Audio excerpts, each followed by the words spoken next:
আগামী নির্বাচন দেশের মানুষের জন্য খুবই গুরুত্বপূর্ণ উল্লেখ করে বিএনপির মহাসচিব মির্জা ফখরুল ইসলাম আলমগীর বলেছেন, এই নির্বাচনে যে কোনো ভুল সিদ্ধান্তে জাতিকে অনেক ত্যাগ স্বীকার করতে হবে।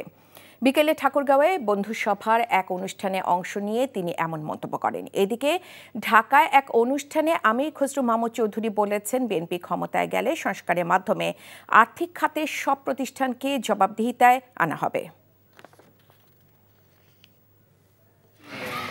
বুধবার বিকেলে ঠাকুরগাঁওয়ের ইএসডিও প্রাঙ্গণে প্রথম আলোর এক অনুষ্ঠানে যোগ দেন বিএনপির মহাসচিব মির্জা ফখরুল ইসলাম আলমগীর। বাংলাদেশের ইতিহাস, অভ্যুত্থানের ইতিহাস, প্রতিরোধের ইতিহাস দাবি করে তিনি বলেন, দেশের মানুষের জন্য আগামীর নির্বাচন খুবই গুরুত্বপূর্ণ। এই নির্বাচনে জাতি কোনো ভুল সিদ্ধান্ত নেবে না বলেও মনে করেন তিনি। এই নির্বাচনটা বাংলাদেশের মানুষের জন্য অত্যন্ত গুরুত্বপূর্ণ, বাংলাদেশের ভবিষ্যতের জন্য গুরুত্বপূর্ণ, বাংলাদেশের গণতন্ত্রের জন্য গুরুত্বপূর্ণ। কারণ এই নির্বাচনে যদি আমরা কোনো ভুল সিদ্ধান্ত নেই, তাহলে জাতি এর জন্য অনেকটা আমি মনে করি যে তাকে পে করতে হবে। এর আগে দুপুরে জেলা বিএনপির কার্যালয়ে উদ্বোধন করেন মির্জা ফখরুল ইসলাম আলমগীর। এ সময় তিনি রাজধানীর কড়াইল বস্তির ভয়াবহ অগ্নিকাণ্ডের ঘটনার সুষ্ঠু তদন্ত দাবি করেন।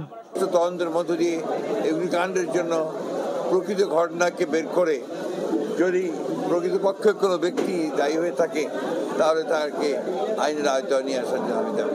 এদিকে দুপুরে ঢাকায় পপুলার লাইফ ইন্স্যুরেন্স কোম্পানি লিমিটেডের 25 বছর পূর্তি উৎসব উপলক্ষে আয়োজিত অনুষ্ঠানে অংশ নেন বিএনপির স্থায়ী কমিটির সদস্য আমির খসরু মাহমুদ চৌধুরী।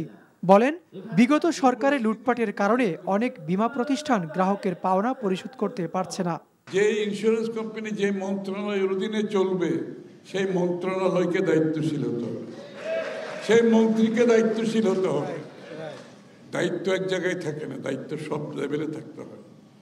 সেটাই হচ্ছে সম্মিলিত দায়িত্বের মাধ্যমে একটা দেশ গড়া সম্ভব। জনগণের সমর্থন পেলে বিএনপি ক্ষমতায় গিয়ে বীমা খাতের বড় ধরনের সংস্কার করবে বলেও জানান তিনি। Obaidullah Mamun, NTV news, Dhaka.